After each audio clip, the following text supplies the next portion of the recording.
أعوذ بالله من الشيطان الرجيم. بسم الله الرحمن الرحيم. وإذ وعدنا موسى 40 ليلة ثم اتخذتم الإجل من بعده وأنتم ظالمون.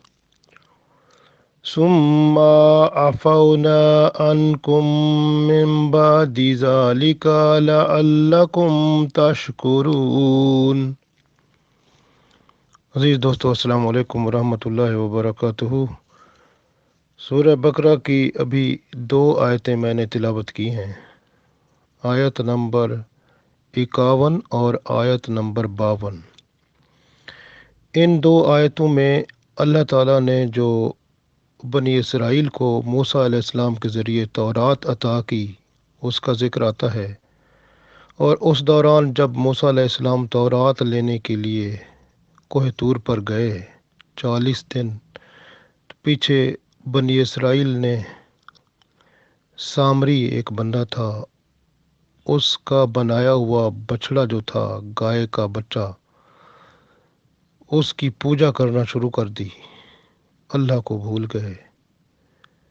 تو موسیٰ علیہ السلام پھر آئے تو انہوں نے دیکھا اور وہ ناراض ہوئے، اور حضرت ہارون علیہ السلام سے بھی کہ آپ نے ان کو منع نہیں کیا تھا. تو پھر بعد میں جب انہوں نے تفصیل بتائی تو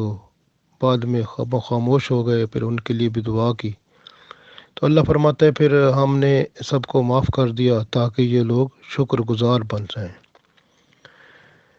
اللہ تعالیٰ ارشاد فرماتا ہے وَإِذْ وَعَدْنَا، وَإِذْ اور جب، وَعَدْنَا ہم نے وعدہ دیا، موسیٰ علیہ السلام کو، 40 لیلتاً راتوں کا، اللہ سے 40 راتوں کا وعدہ ہو گیا. ثم پھر، ثم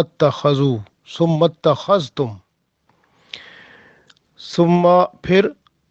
اتخذتم پکڑ لیا تم نے، یعنی تم نے پھر پکڑ لیا، تم نے پھر پوجا کرنا شروع کر دی. کس کی؟ مول اجلا. اجل کا مطلب ہوتا ہے گائے کا بچہ، یعنی وہ جو گائے کا اصل بچہ تو نہیں تھا لیکن وہ سونے سے بنایا ہوا تھا، تو اس کی پوجا کرنا شروع کر دی. اللہ فرماتے ہیں وَإِذْ وَعَدْنَا مُوسَىٰ 40 لَيْلَةً، اور جب ہم نے موسیٰ علیہ السلام کو 40 دن کے لیے بلایا اپنے پاس، یعنی وہ کوہ طور پر آنے کا وعدہ کیا تو وہاں بلایا ان کو. ثم اتخذتم العجل، پھر تم نے پیچھے ان کے گائے کے بچے کو اپنا معبود بنا لیا. یعنی اصل مطلب بنتا ہے ثم اتخذتم، تم نے پکڑ لیا، پھر اجلا یعنی گائے کے بچے کو، مطلب ہے تم نے اس کو اپنا خدا بطور یا اپنے عبادت بطور اس کو اپنا رب مان لیا. من بعد ہی، اس کے بعد، یعنی موسیٰ علیہ السلام کے جانے کے بعد تم نے یہ کام کیا جب وہ کوہ طور پر چلے گئے تھے. وَأَنْتُمْ اور تم، ظالمون اور تم تو ظالم ہو، کیونکہ وہ ظالم وہی بن جاتا ہے نا جو شرک کرتا ہے. شرک جو ہے وہ ایسا بڑا گناہ ہے، اللہ تعالیٰ شرک معاف نہیں کرے گا، باقی سارے گناہ معاف کر دے گا. یہ قرآن پاک اور حدیث اور اسلام کو جب ہم پڑھتے ہیں تو اس میں ہم آخر میں اسی نتیجے پر پہنچتے ہیں کہ شرک ہی وہ واحد گناہ ہے جو ناقابل معافی ہے.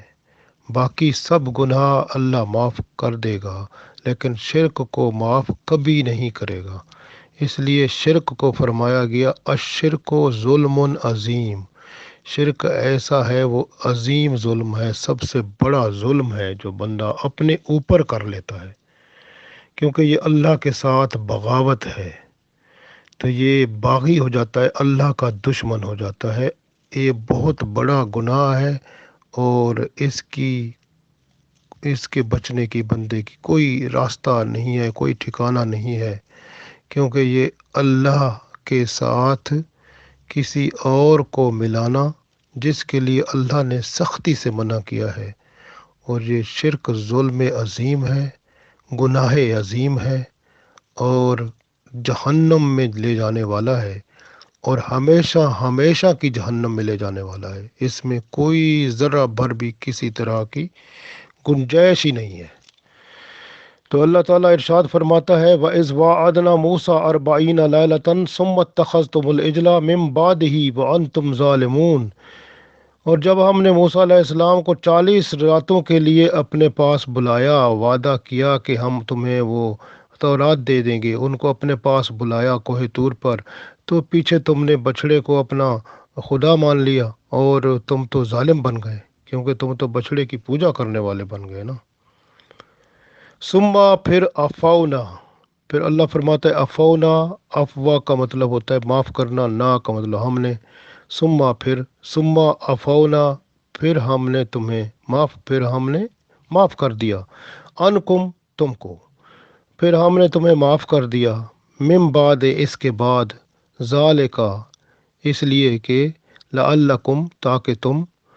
تشکرون شکر گزار بن جاؤ۔ اللہ فرماتا ہے معاف کیا تاکہ تم شکر گزار بن جاؤ۔ اب دیکھیں نا، اس میں ذرا غور کرتے ہیں کہ وہ کیا بچڑا کیا تھا اور سلسلہ یہ کیسے ہوا۔ تو اس سلسلے میں دیکھیں، سب سے پہلی بات جو ہے وہ بہت ہی اہم ہے کہ اللہ تعالیٰ نے سب سے بڑا احسان کیا کہ جب بنی اسرائیل کو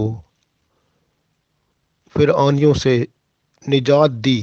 فرعون والے سارے کے سارے جب وہ ان کی آنکھوں کے سامنے وہ پانی میں غرق ہو رہے تھے اور یہ ان کو دیکھ رہے تھے، تو جب وہ غرق ہو گئے، فرعون سے ان کو نجات مل گئی، اللہ کی رحمت ہو گئی، اللہ کی طرف سے ان پر کرم ہو گیا، وہ جو قوم غلام تھی اب وہ امان میں آ گئی اور اب وہ حکمران بن گئی، یعنی اللہ تعالیٰ کی رحمت سے۔ اب ضرورت اس بات کی تھی کہ ایسا سلسلہ ہو، کہ ایسا ایک کانسٹیٹیوشن اور ایک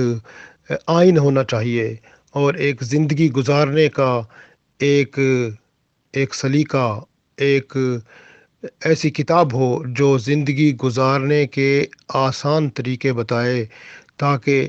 معاشرے میں امن و سکون رہے اور سلامتی رہے۔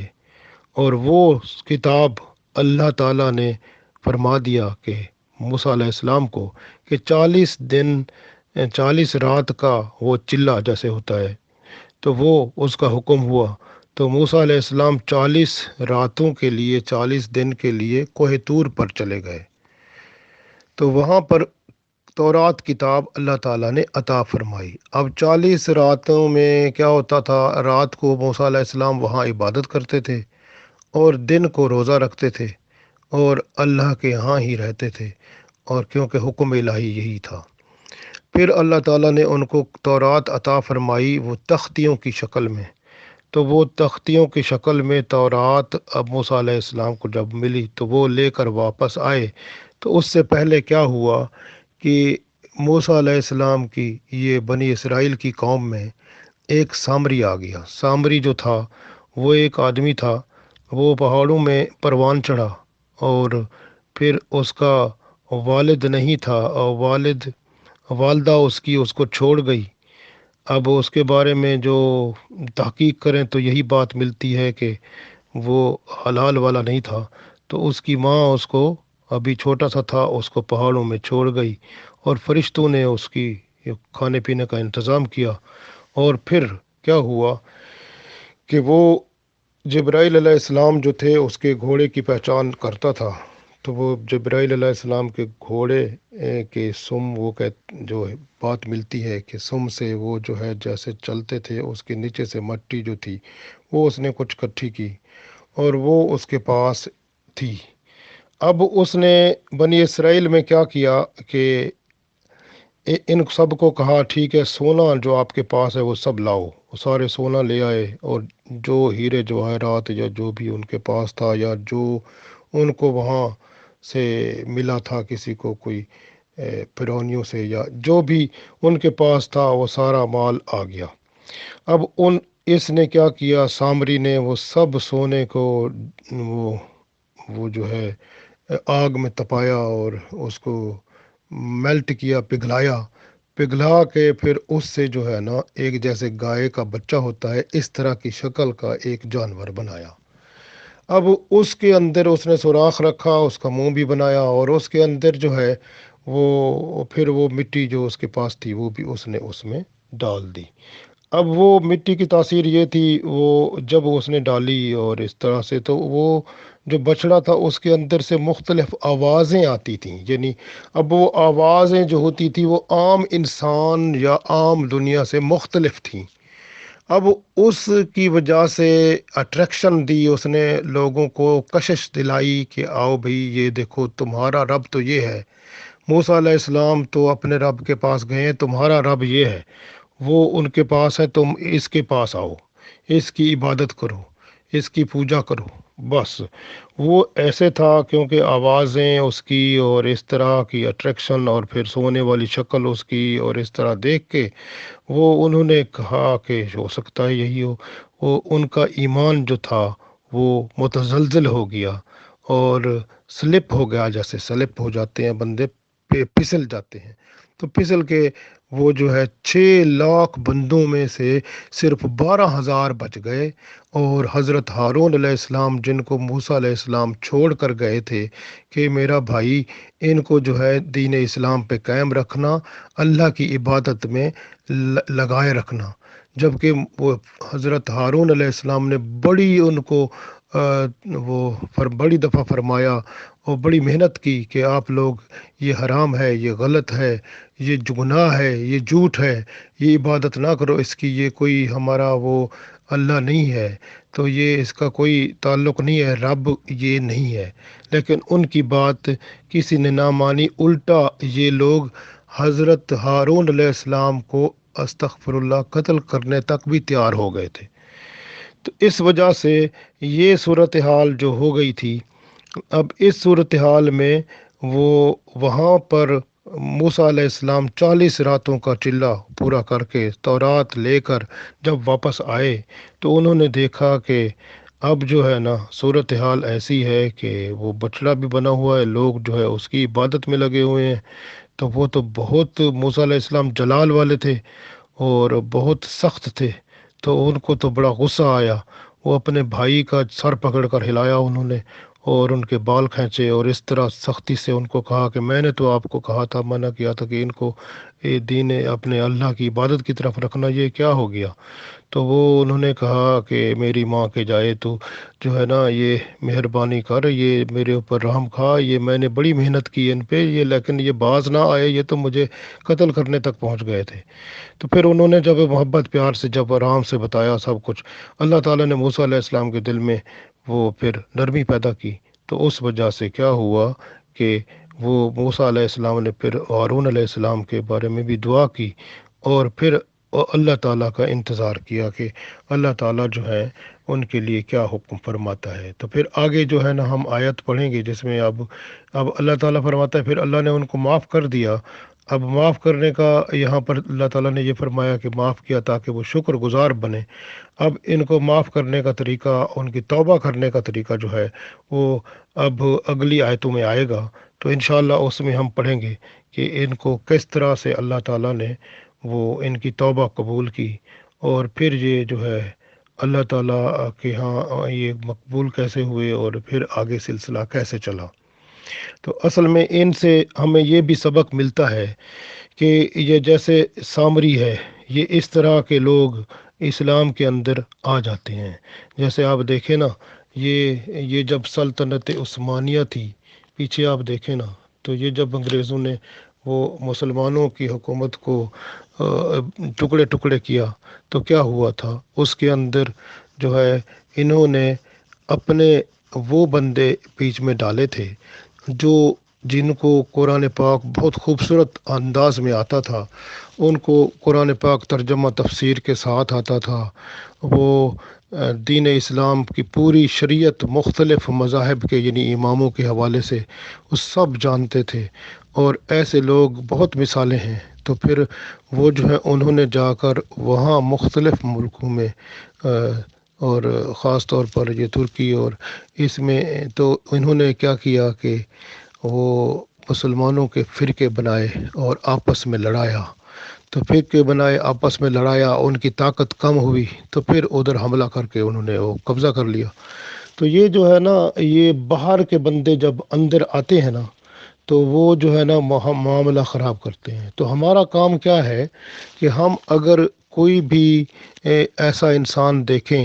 کہ بھئی وہ قرآن پاک بہت خوبصورت پڑھتا ہے، اور وہ جو ہے اس کو دین کا بڑا علم ہے، وہ شریعت کو خوب جانتا ہے، ہر سوال کا جواب دیتا ہے،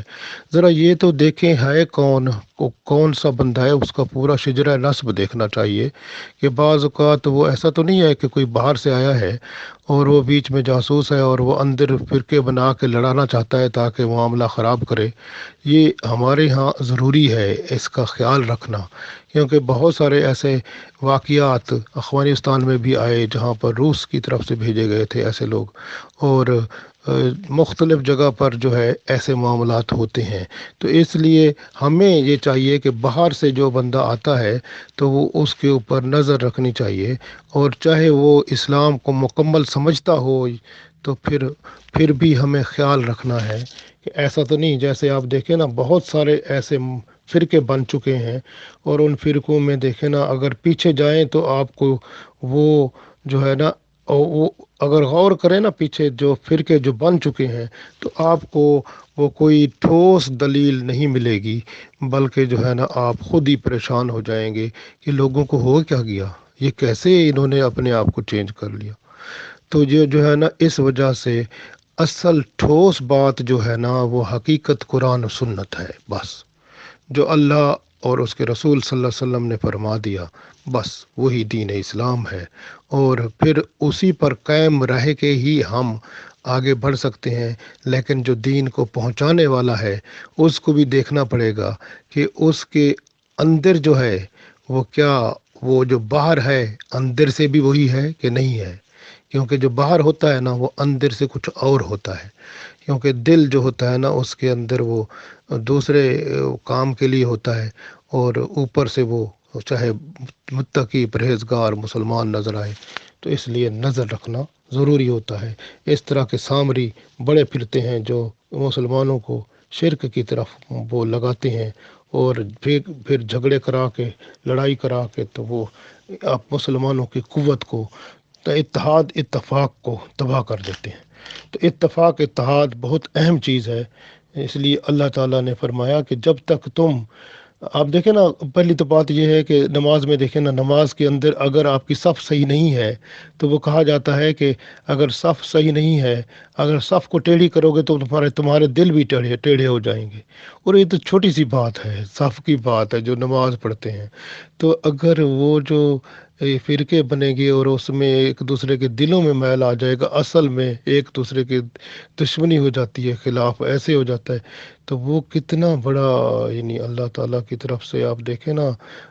وہ کچھ نہیں ہوتا، بندے خود کرتے ہیں، ان کے نفس ہوتے ہیں اور شیطان ہوتا ہے۔ تو یہ چیزیں جو ہے نا، ان سے بچنے کا بہترین طریقہ ہے کہ جو ہے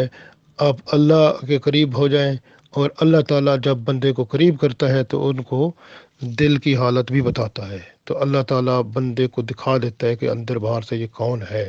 اللہ والوں کو نظر آ جاتا ہے۔ آپ دعا کریں اللہ تعالیٰ ہمیں اپنا محبوب بنائے، اور اللہ تعالیٰ ہمیں ایسے لوگ جو کہ جن کو اللہ تعالیٰ اپنی قربت عطا فرماتا ہے، پھر جن کے بارے میں وہ خود فرماتا ہے کہ میں ان کی زبان بن جاتا ہوں، میں ان کے ہاتھ بن جاتا ہوں۔ تو یہ جو ہے نا پھر اس طرح کی رحمت ہو جائے تو پھر وہ جو حقیقت ہوتی ہے وہ نہ سکے۔ اور رسول اللہ صلی اللہ علیہ وسلم نے مجھے ایک دعا بڑی خوبصورت لگتی تھی۔ رسول اللہ صلی اللہ علیہ وسلم کی تو سب کچھ اچھا ہے نا، اس میں تو کوئی شک ہی نہیں ہے نا، لیکن میں عرض کر رہا ہوں آپ صلی اللہ علیہ وسلم اکثر فرمایا کرتے تھے، عرض کیا کرتے تھے اللہ تعالیٰ کو، یا اللہ مجھے دنیا کی حقیقت دکھا، ہر چیز کی حقیقت میں دکھا، حقیقت جو ہے نا، اصل جو ہے دنیا کی وہ ہمیں بھی دعا مانگنی چاہیے، کیونکہ ہم جو دیکھتے ہیں نا وہ بعض اوقات وہ کچھ اور ہوتا ہے، حقیقت کچھ اور ہوتی ہے۔ اگر ہم نماز میں دعا کیا کریں کہ یا اللہ ہمیں ہر چیز کی دنیا میں جو موجود ہے یا موجود ہونی ہے یا موجود ہو چکی ہے، سب کی حقیقت سے آشکارا فرما، سب کی حقیقت ظاہر فرما، تاکہ ہم تیرے صحیح بندے بنے، اور ہم ان چیزوں کی جو کہ حقیقت کچھ اور ہو، وہ اصل میں کچھ اور ہو،